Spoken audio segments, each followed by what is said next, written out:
우리가 의에 줄이고 목마른 자의 삶을 살기 위해서는 네 가지를 해야 되는데, 오늘 그 가운데 첫 번째, 어, 한번 따라해 볼까요? 구원받기를 사모해야 한다. 음, 어, 구원받기를 간절히 사모하는 사람이 바로 의에 줄이고 목마른 사람입니다. 물론 이 말씀은 아직 구원받지 않은 사람 혹은 교회 밖에 있는 사람에게 해당하는 말씀입니다. 그러나 먼저 믿은 우리에게도 해당하는 말씀이기도 합니다.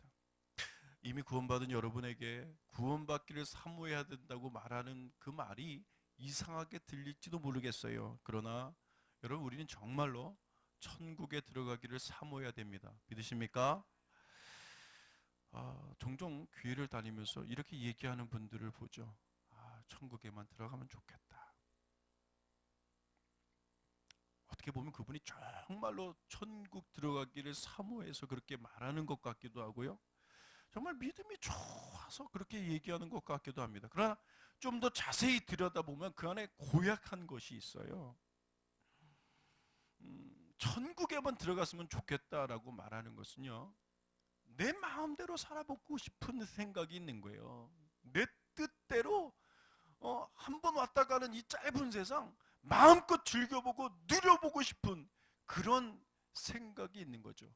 그렇게 살다가 마음껏 자기 방식대로 자기 기분대로 살다가 죽기 직전에 예수 믿습니다라고 그렇게 고백하고 천국에 쉽게 들어가고 싶은 그러한 생각이 있는 것입니다. 그 저면에 깔려 있는 생각은 자기 방식대로 자기 기분대로 살겠다는 것이죠. 하나님을 기쁘게 하는 데는 안중이 없으면서 그냥 교회를 다니는 거죠. 그런데 여러분, 우리가 경험하듯이 우리가 신앙생활을 하면서 여러분, 값을 지불해야 할 일들이 얼마나 많이 있습니까? 하나님 뜻대로 살기 위해서 여러분, 그냥 되어지는 건 아무것도 없잖아요. 노력을 해야 됩니다. 때로는 나를 내려놓기도 해야 되고 또 십자가를 져야 할 때도 있어요. 근데 이것 하는 것이 부담스러우니까 천국은 가고 싶고, 그러니까 어떻게 해요? 내가 원하는 인생을 살면서도 마지막엔 구원을 받고 싶은 그냥 얄팍한 그런 생각을 하는 것이죠. 여러분, 이런 분들이 과연 천국에 들어갈 수 있을까요?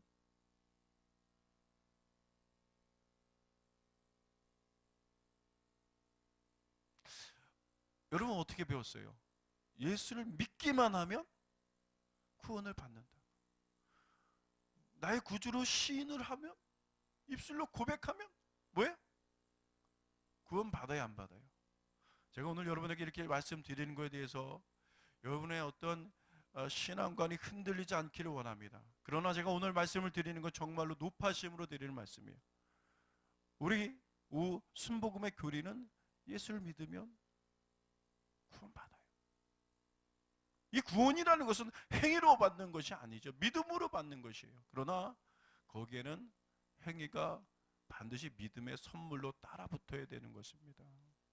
아무것도 몰랐을 때는 여러분, 예수 믿는 거 뭐 그렇게 어렵지 않아요. 무슨 값이 필요합니까? 선한 공로를 뭐 요구합니까? 그냥 믿으면 되는 거예요. 그러나 믿고 나서는 이제 하나둘 내가 알아가면서 그 말씀대로 산다는 것이 귀찮고 힘든 거예요. 제가 단적으로 말씀드리기 뭐 어렵지만 이런 분들이 구원받는다는 것에 대해서 좀 회의적입니다. 마태복음 7장 21절에서 23절을 보면 굉장히 심각한 말씀이 나오죠. 우리에게 경고를 하는데, 이 우리가 함께 나눈 이 산상순의 결론 부분에 해당하는 말씀입니다. 어, 마태복음 7장 21절로 23절까지의 말씀 우리 한번 같이 찾아서 한번 읽어볼까요? 마태복음 7장 21절로 23절입니다. 시작. 나더러 주여 주여 하는 자마다 다 천국에 들어갈 것이 아니요 다만 하늘에 계신 내 아버지의 뜻대로 행하는 자라야 들어가리라. 그날에 많은 사람이 나더러 이르되 주여 주여 우리가 주의 이름으로 선지자 노릇하며 주의 이름으로 귀신을 쫓아내며 주의 이름으로 많은 권능을 행하지 아니하였나이까? 하니 그때 내가 그들에게 밝히 말하되 내가 너희를 도무지 알지 못하니 불법을 행하는 자들아 내게서 떠나가라. 그날에 많은 사람들이 나옵니다. 이 많은 사람들 예수 믿는다고 얘기하면서 어쩌면 목사의 직분을 가지고 있었는지도 몰라요. 그래서 사람들을 가르치기도 하고 또 주님의 이름을 의지해서 권능을 행하고 귀신을 쫓았어요. 귀신을 여러분 쫓는다는 거, 권능을 행한다는 거 내 힘으로는 할 수 없는 일이잖아요. 그런데 그렇게 멋진 일을 했음에도 불구하고 우리 주님이 난 너를 모른다라고 그렇게 얘기를 합니다. 불법을 행하는 자들아 내가 너희를 모른다 그렇게 고백해요. 제가 이 말을 볼 때마다 참 마음에 너무나 많은 찔림이 있어요. 야, 내가 목사인데 이 목사라는 것이 내가 의가 되어져서 괜히 사람들 성도님들 앞에 또 거룩한 척하고 능력이 없으면서 괜히 능력 있는 척하고 괜히 성경 지식을 별로 그렇게 많이 알지도 못하면서 괜히 아는 척하면서 그렇게 뻐기고 실질적으로 신실한 삶을 살아내지 못하면서 목사이기 때문에 여러분 앞에서 그렇게 보이려고 하는 그런 모습 사람은 몰라요. 그러나 하나님은 내 중심을 모시기 때문에 다 알잖아요. 그게 두려운 거죠. 하나님이 나를 정말로 모른다고 하시면 어떻게 할까?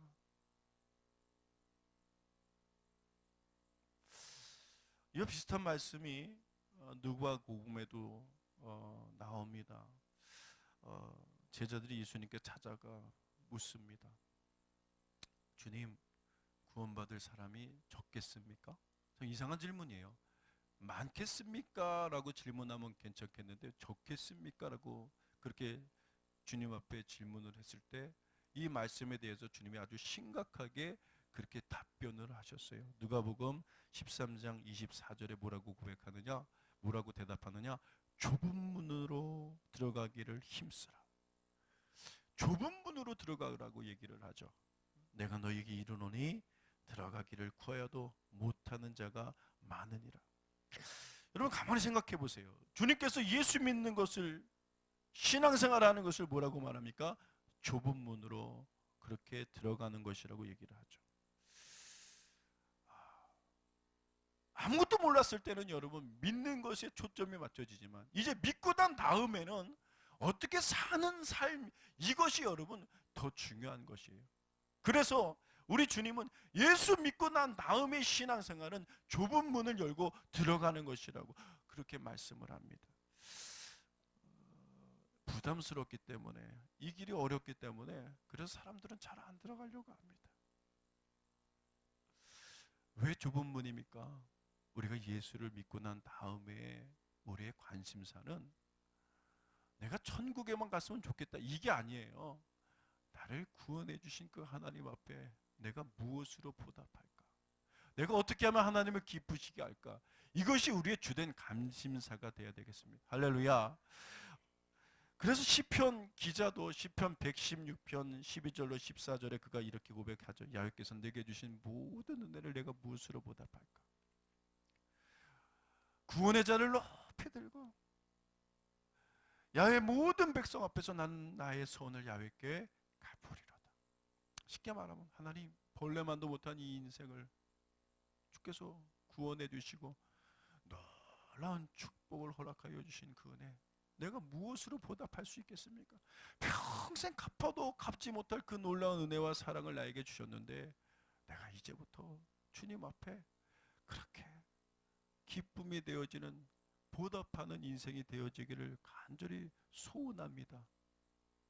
그렇게 시편 기자가 고백을 했습니다. 그것이 관심사가 되죠.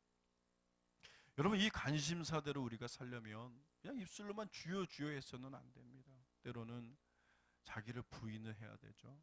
때로는 자기의 십자가를 지면서 헌신해야 됩니다. 또 때로는 생명을 바꿀 수 있는 어떤 위기를 만날 때도 있어요. 그런 모든 값을 지불하면서 걸어가는 길이에요. 그래서 우리 주님께서는 좁은 문, 좁은 길이라고 이렇게 우리에게 말씀하셨어요. 아무나 들어갈 수 있는 길이 아니죠. 그러니까 제자들이 주님, 천국에 들어갈 자가 적겠습니까? 라는 그 말에 많지 않을 것 같다.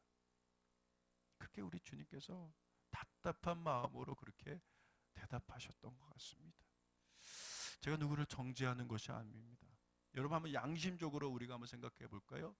우리나라 5,200만 중에 예수 믿는 사람이 뭐 1,000만에서 1,300만이 된다고 얘기하는데 뭐 정확한 수치는 잘 모르겠어요.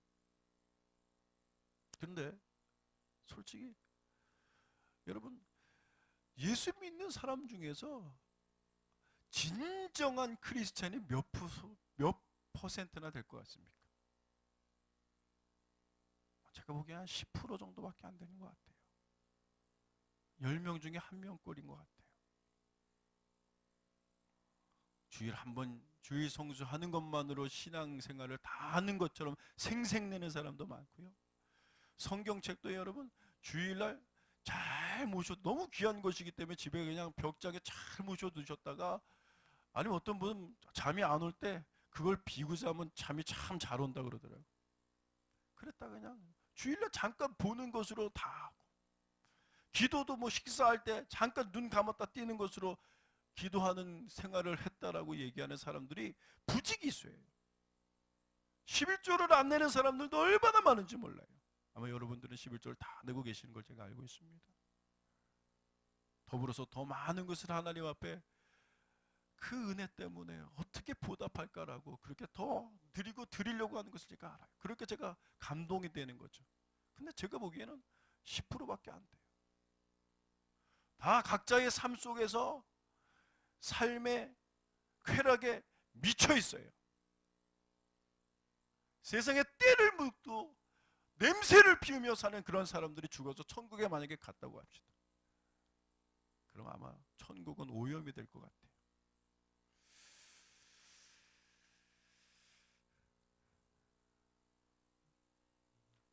신앙생활이 무엇입니까? 신앙생활은 좁은 문을 열고 들어가서 험하고 협착한 길을 걸어가는 게 신앙생활이에요. 할렐루야. 왜 험한 길입니까? 하나님 뜻대로 살기를 소원하는 길이기 때문에. 힘들잖아요. 내려놔야 될 것들, 포기해야 될 것들, 하지 말아야 될 것들 얼마나 많이 있습니까?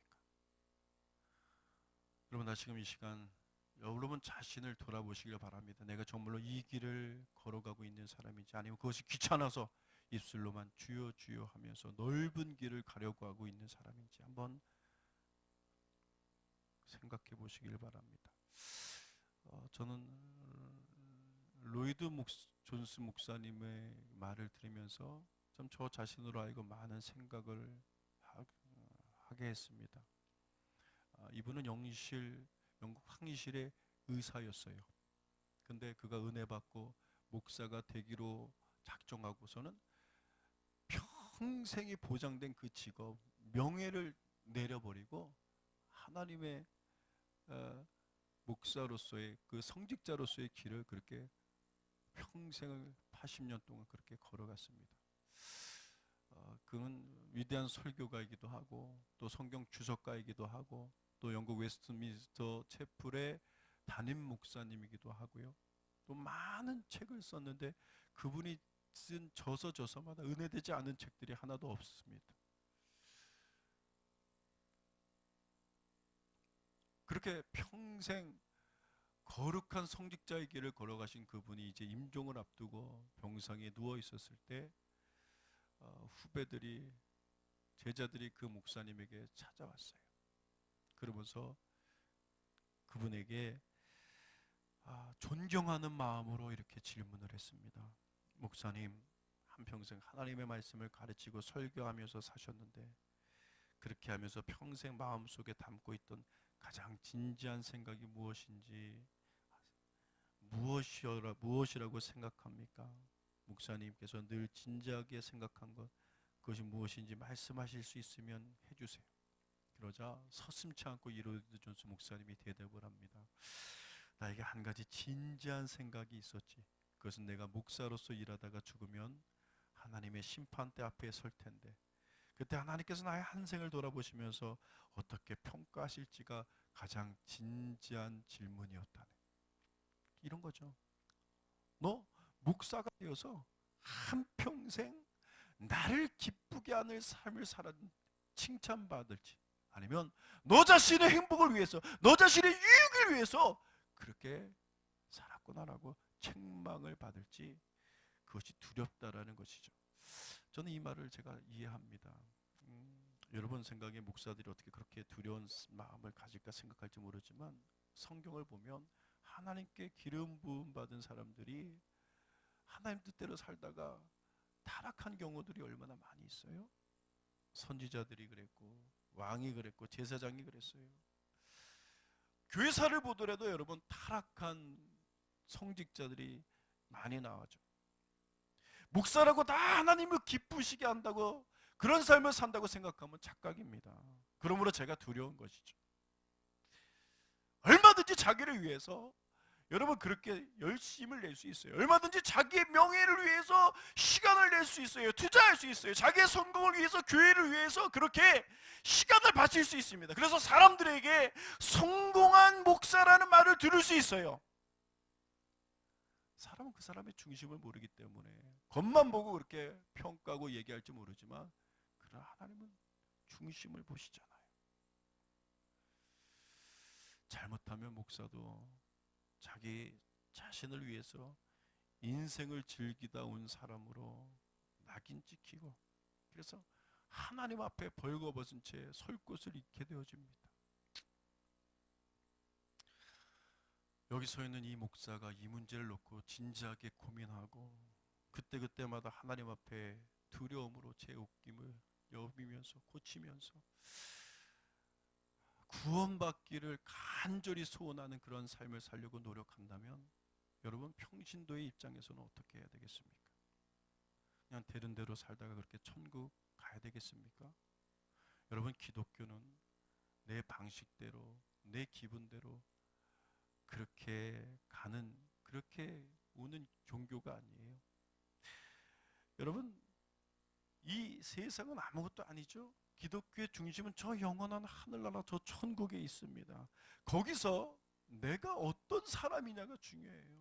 물론 이 세상에 사는 것도 중요하겠지만, 그 나라에서 하나님 앞에 내가 어떤 사람인가 평가받는 것이 더 중요하죠. 이 세상은 어떻게 보면 연습입니다. 예행 연습하는 곳입니다. 나그네의 삶이죠. 리허설입니다. 내가 이 세상에서 리허설을 하는 동안 하나님을 기쁘시게 하는 그 삶을 잘 산다면, 내가 그 나라 가서도 여러분 역시 하나님을 기쁘게 하는 인생이 되어질 줄로 믿습니다. 그러나 이 세상에서 리허설 하면서도 자기 자신을 위해서 살았다면 그 사람은 하나님 나라에 들어갈 수가 없어요. 왜냐하면 그런 사람은 천국에서 용납이 안 되기 때문에 그렇습니다. 사랑하는 성도 여러분, 우리 모두 구원받기 위해서 의에 줄이고 목마른 삶이 되어지기 위해 노력합시다. 진정 구원받기를 갈망하십시오. 바울 앞에선 간수처럼, 형제여 내가 어찌하며 구원받을 수 있나요? 이런 질문을 항상 자신에게 던지면서, 그렇게 우리가 의에 줄이고 목마른 삶을 산다면 우리 하나님 우리에게 영원히 목마르지 않은 생수를 부어주실 줄로 믿습니다. 기도합니다. 거룩한